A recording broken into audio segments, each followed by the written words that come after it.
इस क्वेश्चन में देखिए during S estimation 160 milligram of an organic compound gives 466 milligram of barium sulphate, the percentage of sulphur in the given compound is.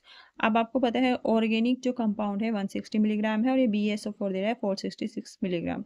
तो percentage of sulphur आप कैसे निकालोगे? आपको मास पता होना चाहिए और जो ऑर्गेनिक कंपाउंड है उसका मास पता होना चाहिए कितना गिवन है। तो ये तो मुझे पता है 160 मिलीग्राम है वो गिवन है ऊपर देखिए इंटू 100। तो मुझे सल्फर का ही मास निकालना है, मेन ये है। तो अब सल्फर का मास कैसे निकालोगे? BaSO4 की हेल्प से। तो BaSO4 के हम नंबर ऑफ मोल्स निकाल लेंगे, क्योंकि नंबर ऑफ मोल्स अगर BaSO4 के जितने नंबर ऑफ मोल्स होंगे सल्फर के भी उतने ही नंबर ऑफ मोल्स होंगे। जैसे अगर आप ऑक्सीजन के कंपैरिजन में करें, जितने नंबर ऑफ मोल्स BaSO4 के होंगे उसके 4 times number of moles oxygen के होंगे। लेकिन हमें किसका निकालना है? सल्फर का निकालना है। तो मैं BaSO4 के नंबर ऑफ मोल्स निकाल लूंगी। BaSO4 के लिए तो नंबर ऑफ मोल्स कैसे निकलेंगे? Mass upon molar mass. मास हमें दिया हुआ है कितना? 466 milligram divide by molar mass कितना है? 236 ग्राम पर मोल। तो अगर आप इसमें देखेंगे तो कितने नंबर ऑफ मोल्स आएंगे? 2 मिली मोल आ जाएंगे आपको।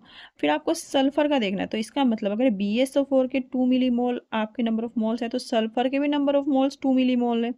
तो सल्फर का मास कितना हुआ? इस नंबर ऑफ मोल्स को मल्टीप्लाई कर दो सल्फर के मोलर मास से।